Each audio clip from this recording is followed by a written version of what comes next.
In the name of Allah, the most merciful and the beneficent, respectable, my dear students, Assalamu alaikum, good morning.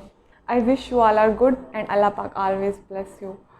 Today I will discuss about Hindustan के मुसलमानों की माशी व माशरती महरूमियाँ। हम ये पढ़ रहे हैं चैप्टर नंबर 1, ठीक है। हमारे चैप्टर का नाम है पाकिस्तान की नज़रियाती असास और हमारे टॉपिक का नाम क्या है? हिंदुस्तान के मुसलमानों की माशी व माशरती महरूमियाँ।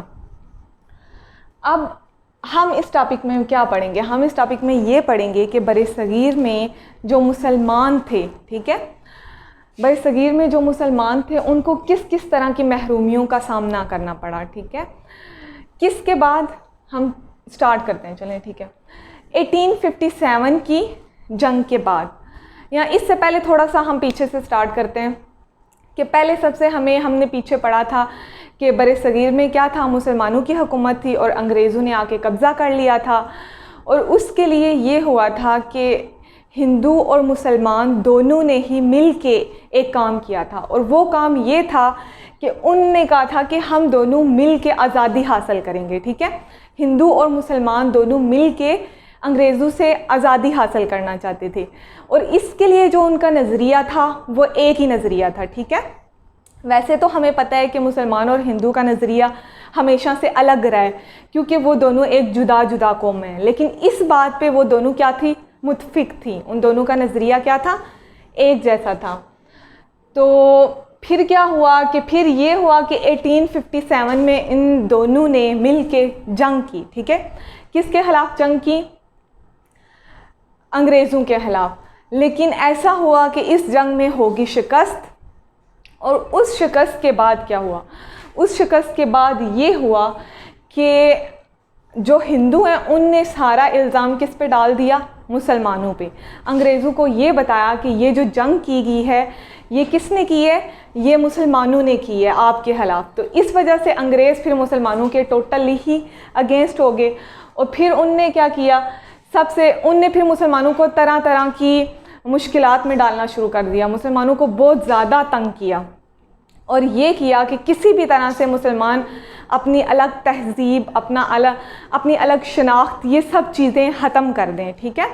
और वो किस में जम हो जाए? अंग्रेज़ों में, ठीक है। मतलब कि वो और इससे पहले ये भी मैं आपको बात बता दूं कि इससे पहले बरसगीर में जितनी भी कौमें आती थी ना, वो आके अपनी अलग जो पहचान है ना वो खो देती थी। जो पहले से उधर कौमें और पहले से जो लोग मौजूद होते थे ना, वो उन्हीं की तरह हो जाते थे बरसगीर में आके, ठीक है। लेकिन मुसलमान वो वाहिद कौम है जिसने अपनी तहज़ीब, अपना कल्चर, अपनी वैल्यूज़, इस्लामिक वैल्यूज़, हर चीज़ को बचा के रखा, ठीक है। अब हम स्टार्ट करते हैं कि इस टॉपिक में हम क्या पढ़ेंगे। इसमें हम पढ़ेंगे हिंदुस्तान के, टॉपिक का नाम है हिंदुस्तान के मुसलमानों की माशी और माशरती महरूमियाँ, ठीक है। हमने माशी व माशरती महरूमियाँ पढ़नी है। सबसे पहले उसमें कौन सी थी? अच्छा, ये भी मैं आपको बात बता दूं कि जो दो कौमी नज़रिया है ना, उसमें ये बहुत इम्पॉर्टेंट रोल प्ले करती हैं। ये जो महरूमियाँ है ना, ये भी एक ऐसी चीज़ है कि इन महरूमियों के बाद मुसलमानों को इस चीज़ का शिद्दत से एहसास हुआ कि उन्हें अपना अलग वतन हासिल करना ही करना है, जिधर वो अपनी मर्ज़ी से एक आज़ादाना ज़िंदगी गुजारें, ठीक है। अब ये जो चीज़ है ना, ये जो 5 पॉइंट हैं, ये बहुत इम्पॉर्टेंट रोल प्ले कर रहे हैं। किसमें? दो कौमी नज़रिए में। अब दो कौमी नज़रिया क्या है, ये हम इससे नेक्स्ट जो लेक्चर होगा इंशाल्लाह उसमें डिस्कस करेंगे, क्योंकि ये आपका नेक्स्ट टॉपिक है और उसमें हम काफ़ी डिटेल से ये चीज़ डिस्कस करेंगे, ठीक है। तो इधर हम किसकी बात करते हैं? इधर हम सिर्फ महरूमियों की ही बात करेंगे। सबसे पहला फर्स्ट पॉइंट क्या है हमारा? ज़मीन और जायदाद की महरूमियाँ, ठीक है। इसमें क्या है? इसमें ये था कि उनने क्या किया था, जाहिर सी बात है अंग्रेज़ जो हैं वो टोटली मुसलमानों के क्या हो गए थे? अगेंस्ट हो गए थे, और उनने तरह तरह से, मतलब कोई भी वो मौका जाने नहीं दे रहे थे कि वो मुसलमानों को तंग किए बिना जाने दें, ठीक है। उसमें ये देखें, ये जो है ना ज़मीन और जायदाद, ठीक है, इससे उन्होंने क्या किया? उनने मुसलमानों से उनकी ज़मीनें छीनना शुरू कर दी, उनकी दौलत जो है वो उनसे छीनना शुरू कर दी, उस पर बेजा कब्ज़ा करना शुरू कर दिया, मुसलमानों को इस तरह से तंग करना शुरू कर दिया। अब जाहिर सी बात है, जब उनसे उनकी दौलत छीन ली जाएगी, उनकी ज़मीनें छीन ली जाएंगी, तो वो फिर माशी तौर पे क्या होंगे, बहुत ज़्यादा डिस्टर्ब होंगे। ये भी एक बहुत बड़ा फिर क्या था, पॉइंट था, ऑथेंटिक पॉइंट है कि मुसलमानों से क्या किया गया। ये सब कुछ किसके बाद हुआ था स्टूडेंट्स, ये याद रखिएगा, ये सब कुछ हुआ था 1857 की जंग के बाद, ठीक है। इनने फिर अंग्रेज़ों ने क्या किया था, मुसलमानों से ज़मीनें और जायदादें छीन ली थी, ठीक है। और इसमें हिंदू ने अंग्रेज़ों का भरपूर साथ दिया था, ठीक है। उसके बाद मुलाजमतें, ठीक है, हम इसकी बात करते हैं, इस पॉइंट पे आते हैं, सेकंड पॉइंट है हमारा। इसमें ये हुआ था कि क्योंकि जाहिर सी बात है, जो ज़ुबान बोली जा रही थी तब, वो कौन सी ज़ुबान थी, उर्दू, ठीक है, सरकारी ज़ुबान थी। लेकिन अंग्रेज़ों ने ये भी उनने मुसलमानों को तंग करने के लिए सरकारी ज़ुबान फ़ारसी कर दी। अब देखें, आप शुरू से एक ही ज़ुबान बोलते आ रहे हैं, एक ही ज़ुबान सीखते आ रहे हैं, उस पे ही हर चीज़ आपकी बेस करती है। अब ज़ुबान जो है ना, वो एक बिग फैक्ट है किसी भी चीज़ का, ठीक है। मतलब किसी भी मुल्क का, किसी भी कौम का, कि एक ज़ुबान होती है जो आपको आती है और उससे आप अपनी हर चीज़ दूसरे तक पहुंचा सकते हैं, अपने ख़यालात, अपने नज़रिए, अपनी हर चीज़, अपना मैसेज कन्वे करते हैं, दूसरे को आपकी समझ आती है। अब जब मतलब शुरू से एक वही चीज़ चलती आ रही है, उर्दू ज़ुबान चलती आ रही थी, और फिर इनने क्या किया, इनने उर्दू को बदल दिया किसके साथ, फ़ारसी के साथ। किसने, अंग्रेज़ों ने, जानबूझ के मुसलमानों को तंग करने के लिए। अब जब जाहिर सी बात है ज़ुबान बदल दीगी, और फिर ये भी कहा गया, अब जाहिर सी बात है मुसलमानों को फ़ारसी ज़ुबान तो आती नहीं थी, क्योंकि वो शुरू से एक ही ज़ुबान सीखते आ रहे थे और वो थी उर्दू, और वही बोली जा रही थी। अब जब फ़ारसी ज़ुबान मतलब सरकारी ज़ुबान कर दी गई, तो ये मुसलमानों के लिए एक बहुत बड़ा मसला बन गया, क्योंकि वो ज़ुबान उन्हें आती नहीं थी। और इसकी वजह से इसको एक रीज़न रख के तो अंग्रेज़ों ने क्या किया, मुसलमानों से मुलाजमतें भी ले ली, ठीक है। उनने ये बोला कि जाहिर सी बात है, जिसको फ़ारसी ज़ुबान आएगी वो ही ये जॉब करेगा, ठीक है।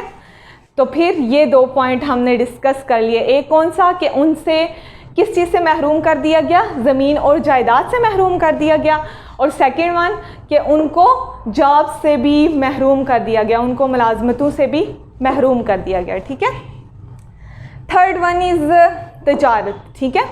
अब हम किसकी बात करते हैं, अब हम बात करेंगे तजारत की, कि तजारत जो है ना, वो माशी लिहाज से मुल्क को बेहतर करने में एक सबसे बड़ी चीज़ है। मतलब तजारत एक ऐसी चीज़ है कि अगर आप इस चीज़ में, इस फील्ड में स्ट्रांग हैं, तो आपका मुल्क क्या होगा, माशी तौर पे भी स्ट्रांग होगा, ठीक है।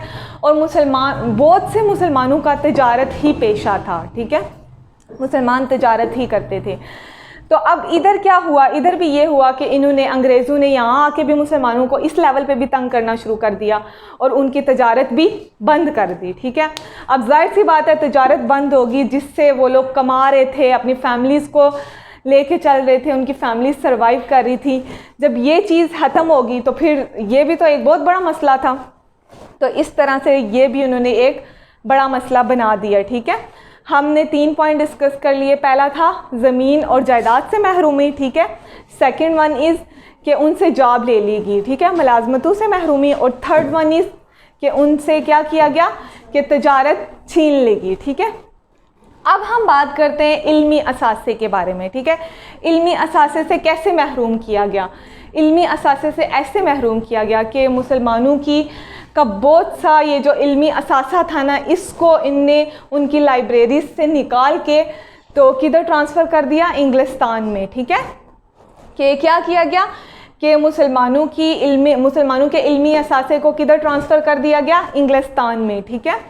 आपको पता है कि किसी भी मुल्क, किसी भी कौम के लिए तरक्की की सबसे बड़ी चीज़ क्या होती है, एजुकेशन होती है, इल्म होता है, ठीक है। और किसी भी कौम को अगर तबाह करना है तो सबसे पहले उसकी क्या चीज़ तबाह की जाती है, उसकी तालीम, उसका तालीमी निज़ाम तबाह किया जाता है, ठीक है। तो अंग्रेज़ों ने भी मुसलमानों के साथ ये ही काम किया कि सबसे पहले किस चीज़ को तबाह किया, उनके इल्मी निज़ाम को, ठीक है। उनने क्या किया कि उनके जितने इल्मी असासे थे, मतलब किताबें थी, ये सब चीज़ें, वो उनने क्या किया, ट्रांसफ़र कर दी किधर, इंग्लिस्तान में, ठीक है। No we will discuss about इत्तेहाद, ठीक है। इत्तेहाद, अब इत्तेहाद से महरूमी इधर कैसे हुई, हमने जब टॉपिक स्टार्ट किया था तो हमने एक चीज़ डिस्कस की थी, वो ये कि वैसे तो हिंदू और मुसलमान कभी भी किसी भी चीज़ पे इकट्ठे नहीं हुए थे, लेकिन ये एक ऐसी चीज़ थी जिस पे वो लोग मुत्फिक हुए थे, और वो क्या थी, वो थी कि दो कौमी नज़रिया, ठीक है। इसमें वो भी क्या कह रहे थे कि उनको क्या चाहिए थी, हिंदू और मुसलमानों को मिल के अंग्रेज़ों से क्या चाहिए थी, आज़ादी चाहिए थी, और इसमें उन दोनों ने मिल के काम किया था। सिर्फ ये एक पॉइंट है जिसमें वो क्या थे, इत्तेहाद थे, ठीक है। लेकिन 1857 की जंग के बाद ये चीज़ भी ख़त्म हो गई थी, ठीक है, कि पहले जंग तो इनने मिल के की थी, लेकिन बाद में उनने पूरा इल्ज़ाम किस पे लगा दिया था, मुसलमानों पे लगा दिया था। उनने पूरा टोटली ये कह दिया था कि ये जंग, अंग्रेज़ों को उनने इस तरह से गाइड किया, इस तरह से बोला कि ये जंग किसने लड़ी है आपके खिलाफ, मुसलमानों ने लड़ी है, मतलब इस पे पूरा और पूरा किसका हाथ था, मुसलमानों का हाथ था। तो फिर उससे क्या हुआ, जो तीन बड़ी कौमें थी उस टाइम बरे सगीर में, मुसलमान, हिंदू और सिख, ठीक है, इन तीनों को भी अंग्रेज़ों ने एक दूसरे के खिलाफ़ कर दिया, ठीक है। ये भी अंग्रेज़ की एक बहुत बड़ी साजिश है कि जब हमने किसी भी कौम को, किसी भी मुल्क को तोड़ना होता है तो सबसे पहले हम उसके इत्तेहाद को तोड़ते हैं, ठीक है। जाहिर सी बात है, जब लोग मिल के काम कर रहे हैं तो वो फिर काम बहुत अच्छा करेंगे और उन्हें वो काम करने से उन्हें कोई नहीं रोक सकेगा, ठीक है। लेकिन जब वो सब अकेले हो जाएंगे, तोड़ दिए जाएंगे, उनका इत्तेहाद टूट जाएगा, तो फिर वो काम उस तरह से नहीं कर पाएंगे, ठीक है। चलें फिर अब हम रिपीट कर लेते हैं। आज हमने कौन सा टॉपिक पढ़ा है, आज हमने पढ़ा है स्टूडेंट्स, हिंदुस्तान के मुसलमानों की माशी व माशरती महरूमियाँ, ठीक है। इसमें फर्स्ट चीज़ जो हमने डिस्कस की थी वो थी, कौन सी महरूमी थी, ज़मीन और जायदाद की महरूमी, ठीक है, मतलब उनसे ज़मीनें और जायदादें ले ली गई। फिर दूसरी चीज़ जो हमने डिटेल में डिस्कस की है वो थी मुलाजमतें, मतलब उनसे जॉब्स भी ले ली गई, और उसके बाद उनके तिजारत के निज़ाम को भी ख़त्म कर दिया गया। उसके बाद हमने डिस्कस किया किसके बारे में, इल्मी असासे के बारे में, ठीक है, कि उनका जितना इल्मी असासा था वो उठा के किधर भेज दिया गया, इंग्लिस्तान में भेज दिया गया। और लास्ट में हमने जो चीज़ डिस्कस की वो क्या थी, इत्तेहाद, कि अंग्रेज़ों ने क्या किया, मुसलमानों, हिंदू और सिख, मतलब ये तीन जो बड़ी कौमें थी, इनका इत्तेहाद भी ख़त्म कर दिया गया। तो इस तरह से ये सारी ये पांच वो पॉइंट थे जो मुसलमानों की महरूमियाँ थी उस टाइम। और ये जो महरूमियाँ थी ना, ये दो कौमी नज़रिए में फिर एक बड़ा इम्पॉर्टेंट रोल प्ले करती हैं, ठीक है, कि इन महरूमियों के बाद मुसलमानों का एहसास हुआ कि अब कुछ भी हो जाए, अब हमने अपना मुल्क हासिल करना ही करना। डियर स्टूडेंट्स, ठीक है, फिर अब हम नेक्स्ट टॉपिक इंशाल्लाह कल डिस्कस करेंगे। कल तक के लिए अल्लाह हाफिज़, कल मिलेंगे इंशाल्लाह।